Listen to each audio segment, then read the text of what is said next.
Bismillahirrahmanirrahim. Assalamualaikum warahmatullahi wabarakatuh. Alhamdulillahi rabbil alamin. Wassalatu wassalamu ala rasulil amin, sayyidil mursalina wa imamil muhajjalin, nabina Muhammadin wa ala alihi wa sahbihi ajma'in. Allahumma salli wa sallim ala hadha an-nabiyil amin wa ala alihi wa sahbihi ajma'in. Amma ba'd. Qala Allah ta'ala, a'udzu billahi minasy syaithanir rajim. Ya ayyuhalladzina amanu taqullaha haqqa tuqatih wa la tamutunna illa wa antum muslimun. Wa qala Allah ta'ala, ya ayyuhalladzina amanu taqullaha wa qulu qawlan sadida yuslih lakum a'malakum wa yaghfir lakum dhunubakum. Wa may yuti'illah wa rasulahu faqad faza fawzan 'azima. Amma ba'd. Ikhwan fiddin, insyaallah pada kesempatan malam hari ini kita akan membahas hadis Nabi sallallahu alaihi wasallam, yakni yang pertama adalah hadis Nu'man ibn Bashir, dan yang kedua adalah hadis Abi Sa'id Al-Khudri radhiyallahu ta'ala anhu. Kedua hadis ini membahas tentang paling rendahnya azab di neraka. Akan tetapi sebelum saya membahas hadis ini, saya ingin melanjutkan tentang Amul Huzun, tahun kesedihan, tahun kepedihan yang dialami oleh baginda Rasulullah sallallahu alaihi wasallam. Pentingnya seorang bercerita tentang Amul Huzun, yakni satu peristiwa yang membuat sedih banyak orang. Salah satunya adalah yang membuat dan membuat sedih baginda Rasulullah SAW adalah meninggalnya pamannya Nabi SAW, Abu Talib. Kemudian disusul 3 bulan setelahnya meninggalnya Khadijah bintu Khuwailid radhiyallahu ta'ala anha. Seorang yang berdakwah di jalan Allah Subhanahu wa ta'ala harus menemui rintangan-rintangan, cobaan-cobaan, dan juga harus menemui kepedihan, susahnya hidup. Bahasanya surga Allah itu adalah sil'atun ghaliyatun, barang yang mahal. Surga Allah Subhanahu wa ta'ala tidak mungkin didapatkan dengan rahatul jisim, dengan badan yang santai, dengan ibadah yang santai. Tidak, tetapi surga itu diraih dengan jerih payah, pengorbanan, seperti yang pernah dialami oleh Rasulullah SAW dan umat-umat yang hidup bersama beliau dari kalangan sahabat beliau dan orang-orang yang mengikuti beliau radhiyallahu ta'ala anhum ajma'in. Setelah itu Nabi sallallahu alaihi wasallam, ketika terjadi tekanan, intimidasi yang terjadi dari yang dilakukan oleh orang-orang kafir Quraisy, beliau sallallahu alaihi wasallam memutuskan untuk hijrah, untuk menjauh daripadanya. Dan banyak sekali contoh-contoh dari sirah Nabi SAW ketika seorang mendapatkan intimidasi, mendapatkan tekanan, dia tidak bisa beribadah kepada Allah Subhanahu wa ta'ala di sana dan mengancam nyawanya, boleh seorang itu hijrah. Seperti yang dilakukan oleh Nabi SAW pada waktu itu. Nabi SAW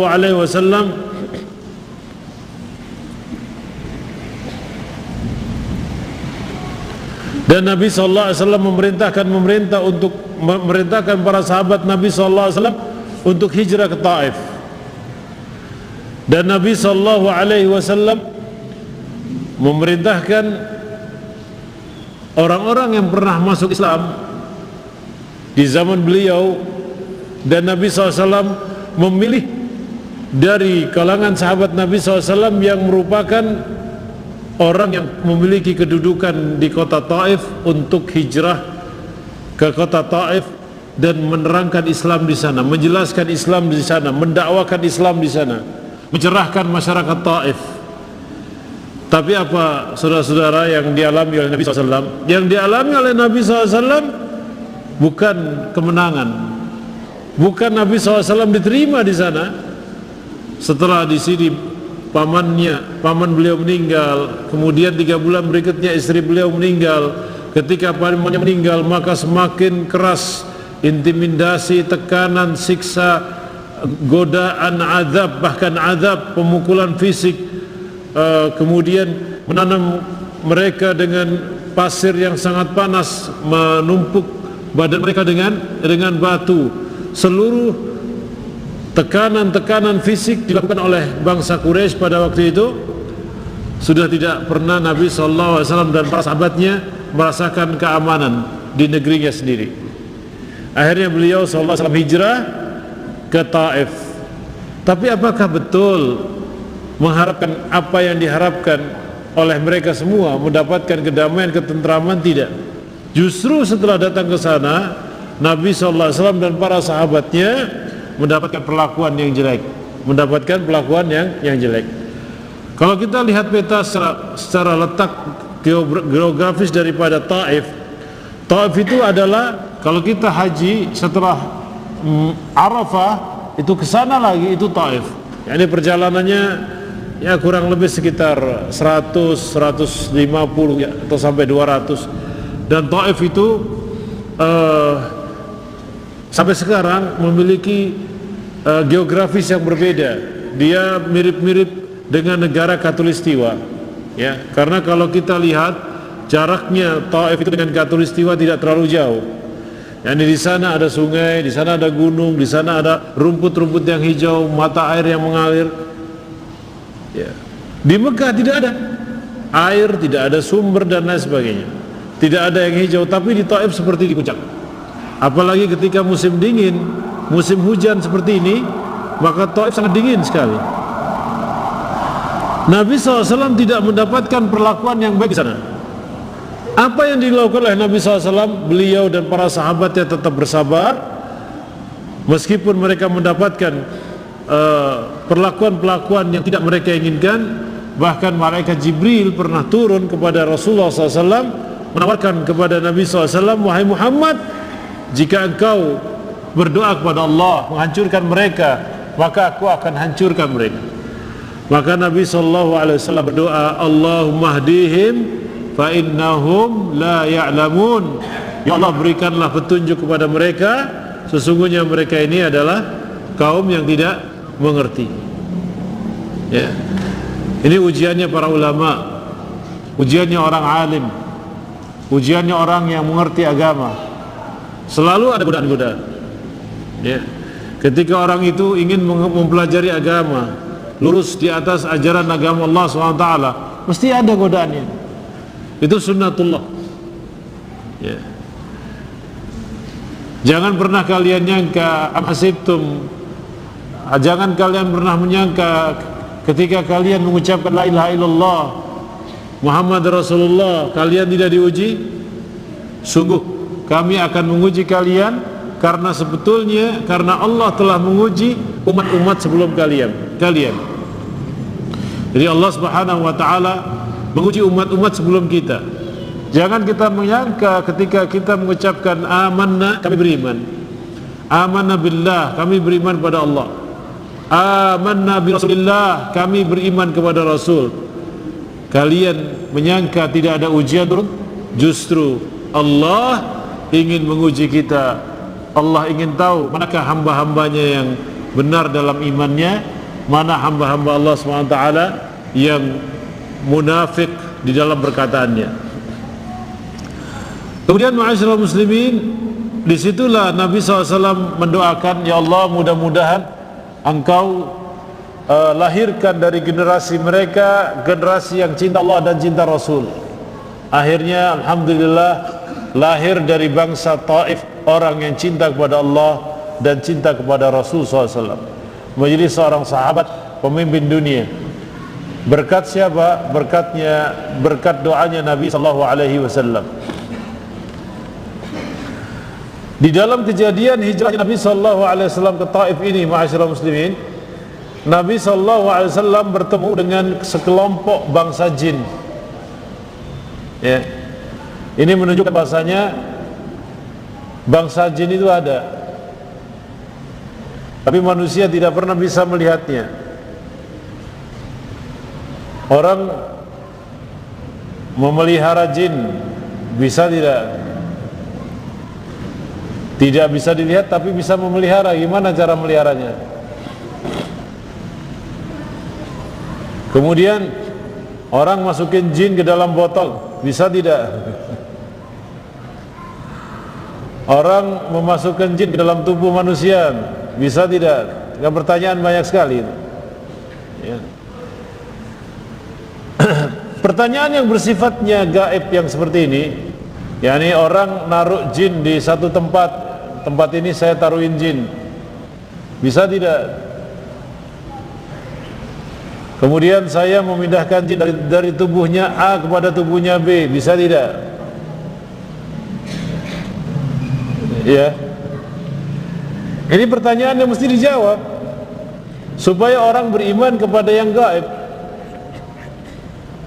Alif Lam Mim, dzalikal kitabu la raiba fi, hudal lil muttaqin, alladzina yu'minuna bil ghaib. Orang-orang yang beriman kepada yang gaib, yang gaib, yang tidak bisa dilihat dengan mata kepala mereka. Di dalam kejadian hijrahnya Nabi SAW ke kota Taif, Nabi SAW sempat berjumpa dengan sekelompok jin, dan jin itu bertempat tinggal di pohon kurma. Nah, jin jadi bertempat tinggal di pohon kurma. Jadi jin itu memilih tempat sesuai dengan apa yang dia kehendaki. Makanya kita ada bahasa jin bersemayam atau bertempat di beringin ini, di beringin itu, di pohon ini, di pohon itu. Jangan tebang pohon ini angker, ya kan? Ada jinnya gitu. Pokoknya kalau orang lewat di bawah pohon ini kesurupan dia, atau kata bahasa Jawanya kesambet, ya. Apakah itu nyata atau tidak? Saya katakan Nabi saja pernah bertemu jin. Di sini kita katakan wujudnya jin itu ada. Dan jin bisa menguasai diri seorang dan tempat seseorang. Pertama, satu, apabila lemah iman. Yang kedua, dengan permintaan manusia ini. Dengan permintaan manusia ini. Yakni lemah iman itu bisa dia jadikan sebagai makanan empuk jin untuk masuk ke dalam tubuh dia. Yang kedua, dengan permintaan dia, dengan perjanjian-perjanjian. Yang ketiga, dengan warisan. Dengan warisan. Kakek moyangnya dulu melihara, meninggal diturunin ke anak cucunya. Itu namanya jin warisan, ya. Kakek moyangnya dulu sering dia datengin orang, nyembuhin orang kesurupan gitu. Nurun ke anak cucunya itu. Jadi jualan air, ya kan? Tukang sembur ya, tukang sembur ya Pak ya.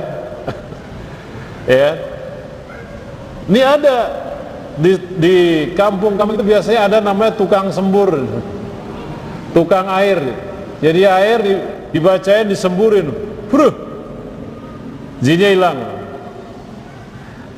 Ya. Nah, di sini ma'asyiral muslimin, bahwasanya jin itu adalah makhluk lain. Dia bisa bersatu dengan tubuh manusia dan juga bisa berpisah dengan tubuh manusia. Ketika orang itu kesurupan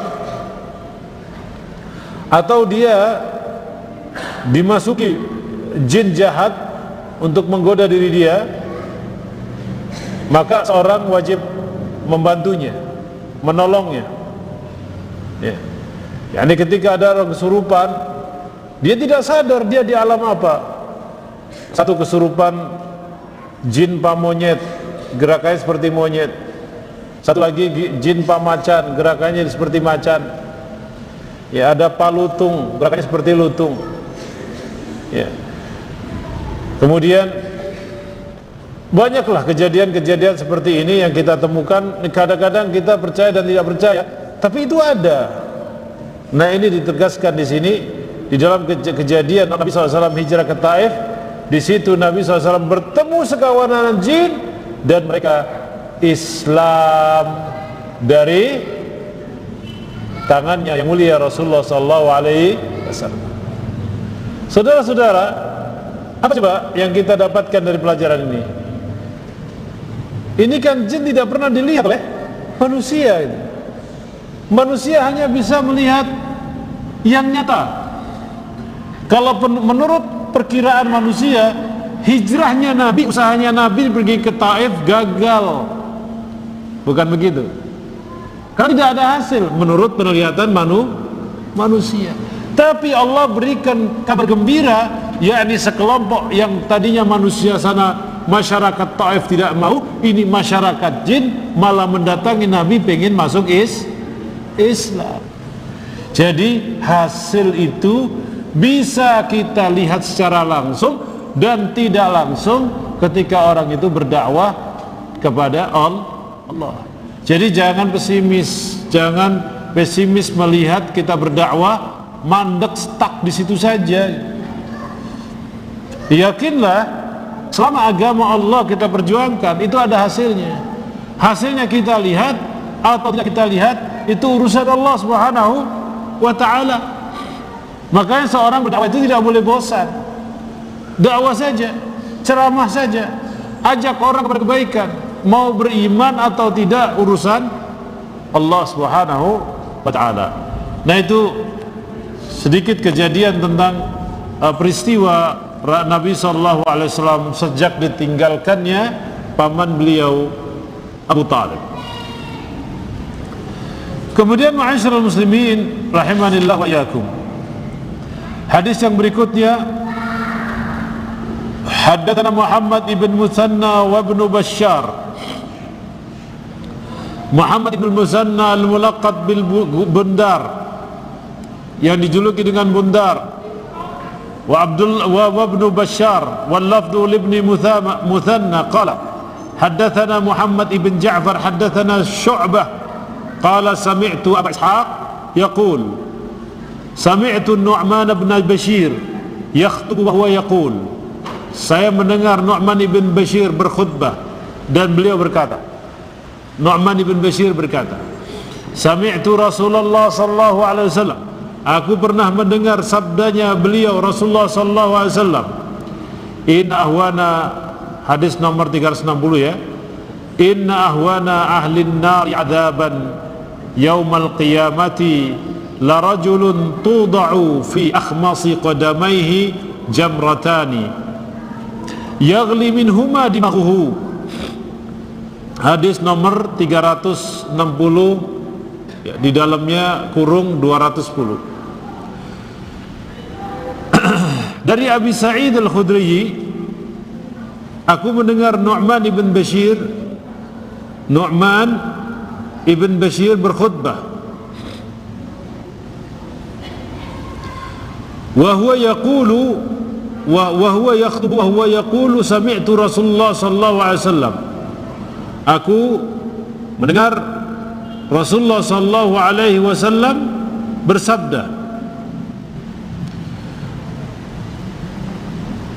inna ahwana ahlin nari adzaban, sesungguhnya azab yang paling rendah untuk penduduk neraka itu di hari kiamat kelak, la rajulun tuda'u, yakni seorang laki-laki diletakkan di lubang yang paling dangkal, kemudian kedua kakinya menginjak lubang tersebut, maka yang mendidih otaknya. ini adalah azab yang paling ringan di api neraka. Menunjukkan bahasanya panasnya api neraka lebih panas daripada api yang ada di dunia. Ya, kalau kita bakar apa saja yang ada di mana, yang ada di bumi ini, ketika kita sentuh, yang pertama kali menyentuh itu yang hancur, yang hangus. Tapi ini tidak, menyentuh yang paling ujung, tapi yang hangusnya yang paling atas dulu. Na'udzubillahi min dzalik. Mudah-mudahan kita dijauhkan oleh Allah Subhanahu wa taala dari siksa api neraka. Amin. Kemudian di dalam hadis ini menunjukkan bahasanya azab itu adalah ada, nyata di hari kiamat. Jadi Allah Subhanahu wa taala setelah menghisab manusia, menghitung amal manusia, menegakkan pengadilan Allah Subhanahu wa taala untuk manusia, maka Allah Subhanahu wa taala mengazab mereka. Ini azab itu adalah hak. Begitu pula azab yang ada di kuburan itu adalah hak. Seperti halnya hadis Nabi SAW yang menerangkan orang yang ada di alam barzah itu diazab ketika dia bersalah. Satu ketika Nabi SAW jalan melintasi dua kuburan. Kemudian Nabi SAW mendapatkan wahyu, mendengarkan suara, dan langsung mengambil dua pelepah kurma. Dua pelepah kurma ini ditaruhkan di atas kuburan kedua orang ini. Kata Nabi SAW, innahuma la yu'adzabani, sesungguhnya mereka berdua sedang diazab. Wa ma yu'adzabani fi kabirin, tidaklah kedua orang ini diazab dengan melakukan dosa besar, tidak. Justru mereka diazab karena melakukan dosa kecil, karena saking banyaknya. Jadi dosa kecil kalau dilakukan banyak, bertumpuk jadi besar. Kemudian ditanya, ya Rasulullah, apakah yang dilakukan orang ini sehingga diazab di alam kuburnya? Fa inna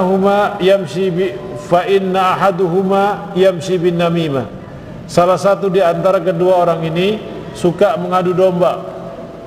Bukan adu domba gitu ya. Suka menebar fitnah sehingga membuat perpecahan umat.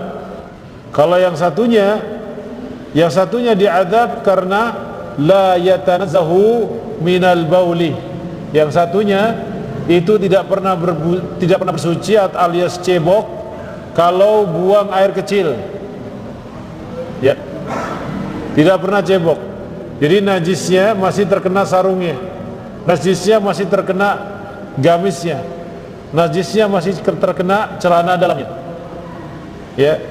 Akhirnya Nabi SAW ambil pelepah kurma dan mengatakan, semoga Allah memberikan keringanan, Allah memberikan keringanan kepada orang ini selama pelepah kurma ini belum kering. Jadi sampai pelepah kurma ini belum kering, orang ini mendapatkan ampunan dari Allah Subhanahu wa taala. Nah, di sini ma'asyiral muslimin yang dirahmati Allah Subhanahu wa taala, para ulama mengambil dalil dari pelepah kurma ini, yakni bolehnya menanam pohon, yakni menaruh pohon, menanam kembang di atas kuburan, menebarkan bunga di atas kuburan. Ini dalilnya pelepah kurma tadi. Maka saya katakan di sini tidak ada korelasinya, karena yang bisa melakukan tidak ada korelasinya. Kenapa Bapak dan Ibu-ibu? Karena yang bisa melakukan ini hanya Nabi, dan ini termasuk kekhususan Nabi, ya. Dan tidak bisa dilakukan oleh manusia seperti kita. Kenapa? Karena kita tidak bisa mendengar apa yang ada di dalam kubur, ya. Itu dalil yang membantah hadis ini dijadikan sebagai bukti atau dalil, yakni bolehnya apa? Bolehnya menanam menancapkan pohon di atas kuburan dan lain sebagainya. Nah, kalau Nabi SAW boleh, karena ini termasuk kekhususan beliau. Ada kekhususan beliau yang mana umatnya tidak boleh melakukannya. Satu, Nabi SAW bisa nikah 9, umatnya tidak boleh, hanya 4. Hanya 4. Kemudian Nabi SAW tidak boleh menerima zakat, tapi menerima hadiah. Ya, zakat tidak boleh bagi Nabi dan bagi keturunan Ahlul Bait, yakni keturunan keluarga Nabi SAW, dan banyak contoh-contoh yang lainnya. Azab yang paling ringan di neraka seperti ini bentuknya. Ya Allah, itu kalau kita rasakan, Masya Allah, dipakai, yakni dimasukkan kita ke dalam lubang yang paling dangkal, seperti lubangnya khuf, maka yang mendidih adalah kepalanya. Allahumma ba'idna, Allahumma ajirna minan nar. Kemudian api neraka atau neraka, ada cerita khusus yang insyaallah saya akan bawakan minggu depan, insyaallah, cerita tentang neraka ini. Apa itu neraka? Bagaimana gambaran neraka seperti yang ada dalam Al-Quran dan Sunnah, dalam hadis Nabi SAW, sehingga kita punya bayangan ya. Sehingga kita punya bayangan. Ketika kita punya bayangan, jangan kita berbuat dosa. Jangan coba-coba nyicipin neraka sedikit ya, paling juga nanti diampunkan Allah SWT. Belum tahu cerita-cerita tentang api neraka. Ada buku yang bagus sekali bapak-bapak dan ibu-ibu baca, yakni Sifatul Jannah wan Nar, Al-Jannatu wan Nar, surga dan neraka, karya Dr. Sulaiman Al-Ashqar rahimahullahu ta'ala. Ya, ini buku yang bagus sekali. Saya tidak pernah membaca buku selengkap buku beliau, yakni ringkas, padat, dan menyeluruh. Yakni buku itu berjudul Al-Jannatu wan Nar, surga dan neraka. Seorang ulama berasal dari negeri Kuwait, Dr. Sulaiman Al-Ashqar, menulis buku ini. Kemudian nanti ada sifat surga, ada sifat neraka. Kemudian beliau juga mengarang ciri-ciri hari kiamat, ciri-ciri kecil hari kiamat, ciri-ciri besar hari kiamat, yang luar biasa. Kalau kita membacanya, betul-betul kita tahu kemana tujuan kita ke depan, ya, ke tempat mana. Kita di dunia ini cuma sementara, numpang, ya, numpang. Ada yang numpangnya 5 tahun, ada yang numpangnya 20 tahun, 10 tahun, ada yang numpangnya 40 tahun, ada yang 45 tahun, ada yang 48 tahun, ada yang 50 tahun, ada yang 53, macam-macam. Ada yang 60, ada yang dikasih bonus 63, ada yang dikasih bonus lagi 70, numpang. Ya, numpangnya itu tidak pernah tahu kita. Kalau kita ngontrak kita tahu. Kalau kita ngontrak kita tahu kapan kita akan diusir dari rumah kita. Kemudian yang berikutnya, hadis yang berikutnya 361 dari Abi Sa'id Al-Khudri radhiyallahu ta'ala anhu, sama hadisnya, inna adna ahlin nari adzaban, sesungguhnya yang paling ringan azabnya di api neraka adalah orang yang yanta'ilu bin na'laini minan nar, dia memakai sandal, 2 sandal, sepasang sandal dari api neraka, yagli dimaghuhu min hararati na'lihi, yakni otaknya masak atau terlupas karena sandal yang dipakainya adalah sandal yang sangat panas. Kemudian hadis yang berikutnya juga sama, qalu ahwana ahlin nari adzaban, dari Ibnu Abbas, anna Rasulullah SAW qala ahwan ahlun nari adzaban Abu Talib, sesungguhnya yang paling ringan azabnya nanti di neraka adalah Abu Talib. Wa huwa mutana'ilun bina'lain, Abu Talib ini pakai 2 sepasang sandal, ya, dia mengenakan 2 sandal atau sepasang sandal, namun otaknya mendidih, ya. Hadis yang berikutnya juga sama, riwayat-riwayat yang dibacakan oleh Imam Muslim di sini sama semuanya menyatakan bahasanya itulah gambaran azab yang paling ringan. Jadi Allah Subhanahu wa taala memperingatkan kita, menggambarkan kita dengan azab yang paling ringan. Bagaimana kalau di keraknya neraka? Bagaimana kalau fidarki asfali minan nar? Ya. Seperti kemarin saya contohkan di dalam kejadian hadis Isra wal Mi'raj. Di situ Nabi SAW melihat kejadian-kejadian ditampakkan oleh Allah Subhanahu wa taala bagaimana pemandangan nanti orang-orang yang pemandangan nanti dan pemandangan yang telah lalu dibuka oleh Allah Subhanahu wa taala ketika Isra dan Mi'raj.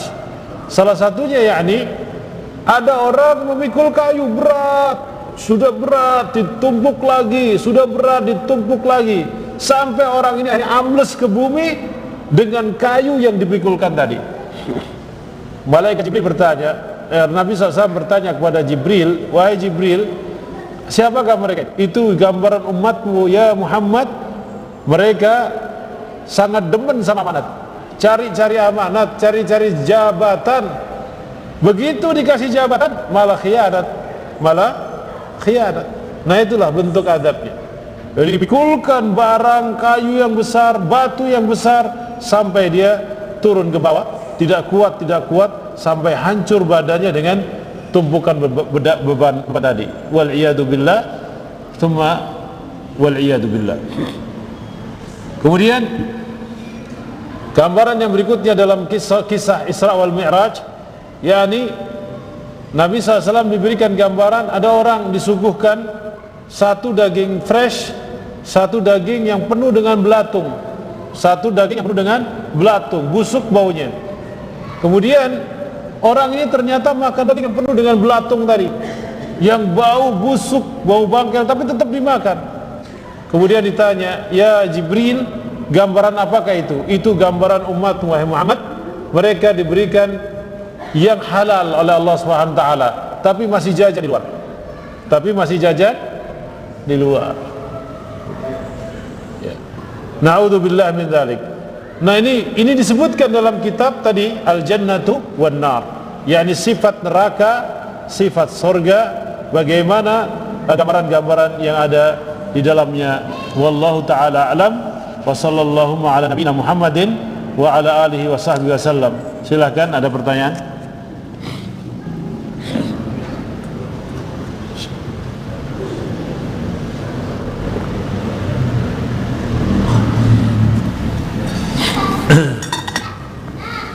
Salam.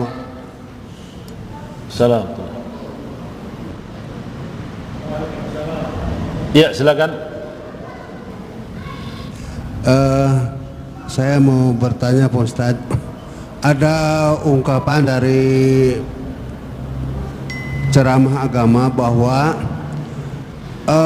jin dan atau iblis itu terakhir mengganggu manusia dalam kondisi sekarat. Kemudian dengan membaca surat Yasin, karena surat Yasin itu adalah mengusir manusia yang dalam sekarat agar dia tidak terganggu jin, yang mana gangguan jin atau iblis itu adalah mengajak kepada agama Nasrani atau Yahudi. Di sisi lain bahwa Nabi mengajarkan lakinu mautakum, agar orang yang sekarat itu adalah supaya kalimat yang terakhir diucapkan kalimat tauhid la ilaha illallah. Pertanyaannya, bagaimana teknisnya supaya orang itu terlepas dari gangguan jin tadi, supaya tidak mengikuti agama Nasrani Yahudi, akan tetapi orang yang sekarang itu mengucapkan kalimat la ilaha illallah. Mohon penjelasan Pak Kiai.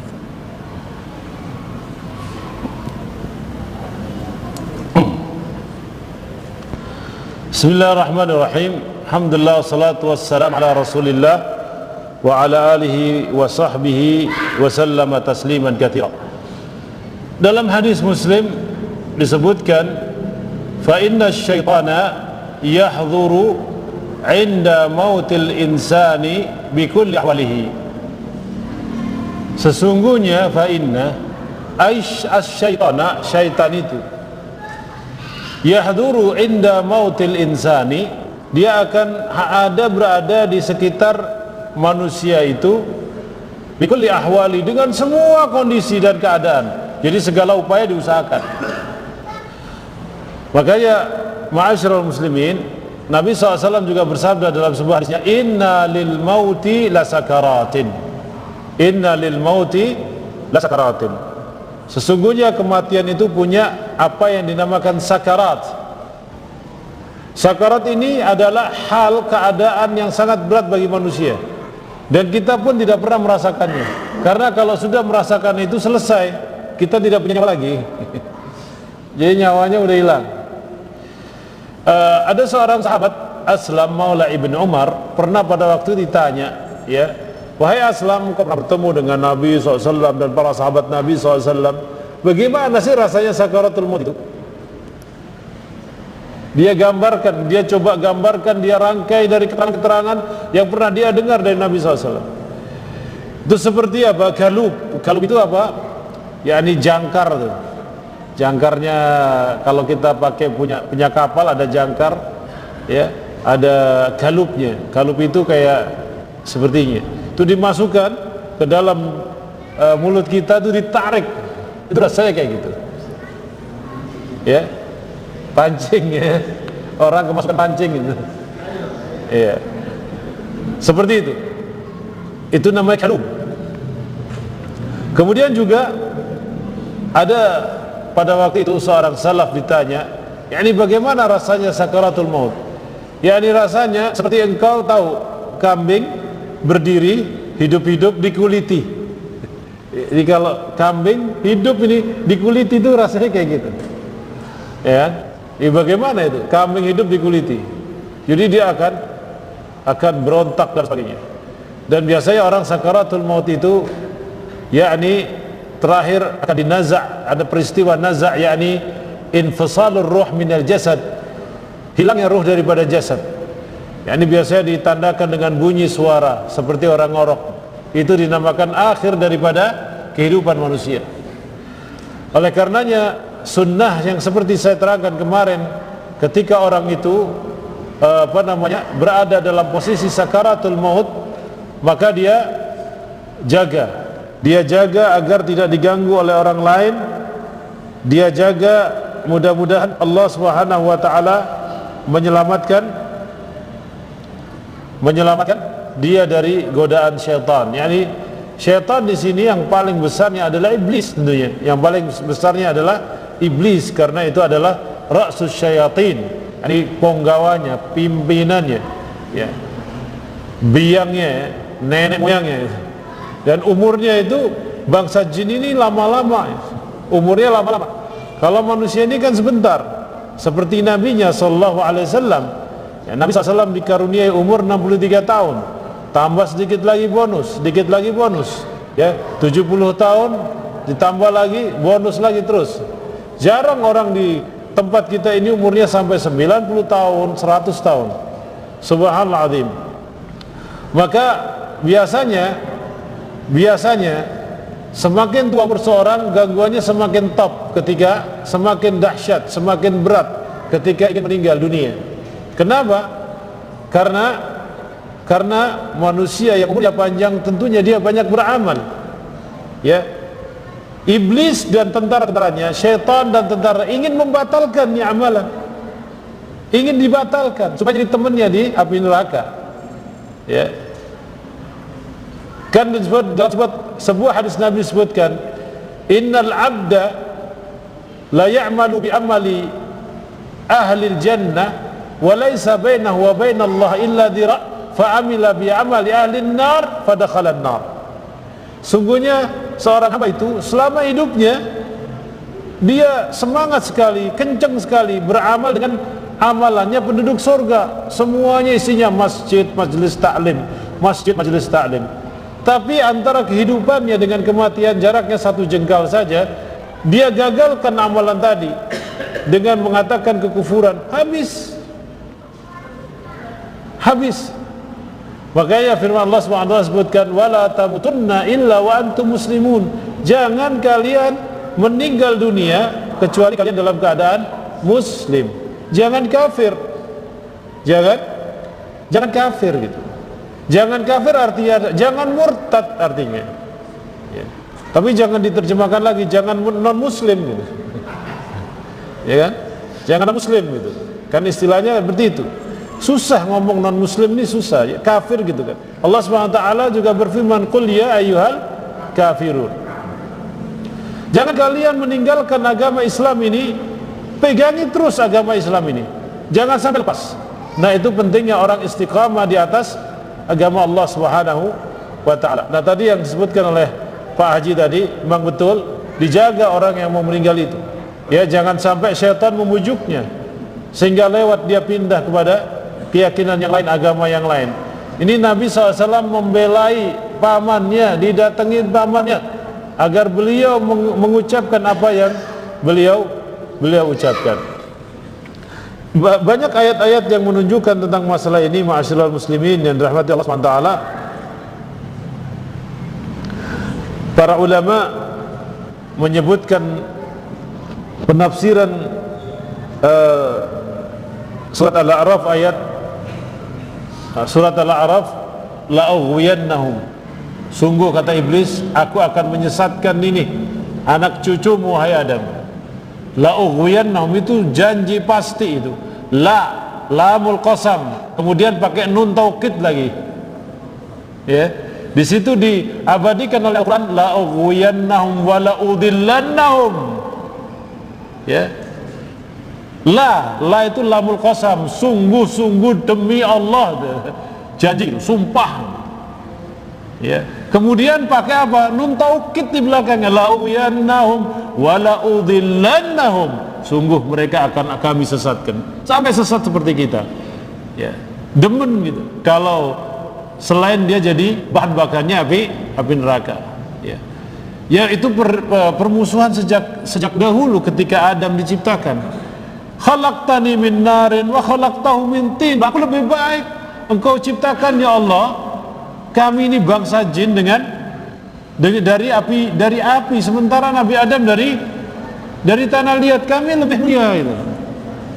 Kemudian Allah SWT suruh itu semua yang diciptakan oleh Allah SWT suruh menyebutkan nama-nama yang ada depannya.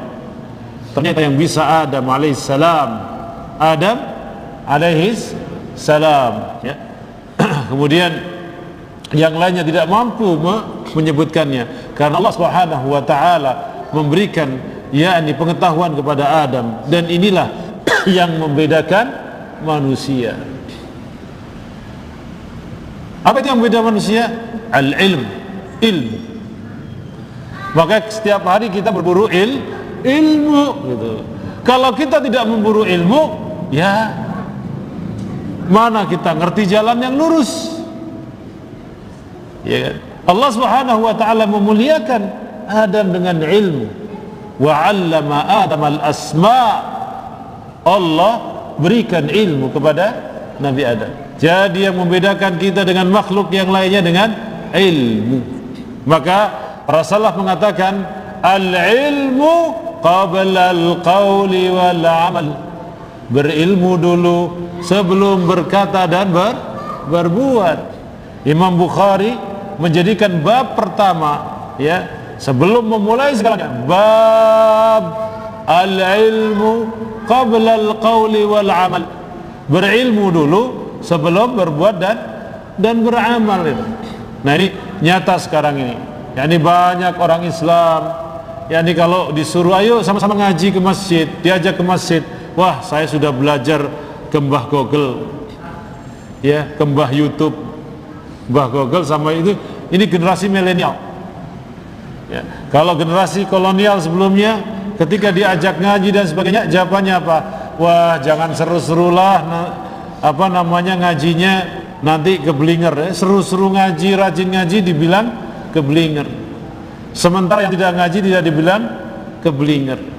Jangan seru-serulah ngajinya, nanti jadi stres, nanti jadi gila dan lain sebagainya. Ya. Nah ini Para sahabat Nabi SAW ketika pertama kali dakwah itu dikumandangkan, maka para sahabat Nabi SAW yang masuk Islam pada zaman itu mengerumuni Nabi SAW untuk belajar ilmu. Bahkan ada seorang sahabat Nabi SAW bergantian nungguin Nabi sampai di Masjid Nabawi itu ada satu ruangan namanya Baitu Ahli Suffah. Jadi ini kalau kuburan Nabi, ya, dulu waktu belum dipagar, saya pernah masuk tahun 98 tuh, di sini masih belum dipagar, bisa masuk. Ini kuburan Nabi SAW. Ini ada rumah namanya, tembok yang ditinggikan, namanya bekasnya rumahnya Ahlus Suffah. Rumah Ahlus Suffah ini itu sengaja dibikin oleh dermawan-dermawan sahabat untuk sahabat-sahabat mengambil ilmu dari Nabi. Karena sahabat ada yang dagang, ada yang perang, ada yang bisa datang malam, bisa datang pagi. Tapi ada sahabat yang standby. Sahabat itu salah satunya Abu Hurairah radhiyallahu taala anhu. Ya. Nah, rumah ini sampai sekarang masih ada, tapi sekarang sudah ditutup. Sudah ditutup. Jadi Masjid Nabawi itu sudah banyak penutupan, ya, untuk keamanan dan lain sebagainya. Ya. Kalau masuk ke dalam pernah Ustaz? Pernah atau belum? Belum. Ya, yang boleh masuk ke kuburan Nabi SAW hanya Ahlul Bait. Kalau kami kan bukan Ahlul Bait, ya kan? Atau mungkin bonus daripada Ahlul Bait kepada pemimpin-pemimpin negara Islam. Ya, kalau saya belum masuk ke dalam. Tapi kalau jaga depannya iya pernah. Ya, jaga depannya pernah. Capek. Ya, jaga 8 jam berdiri terus begitu. Diganti lagi, dapat malamnya lagi berdiri terus. Ya, digilir. Ya.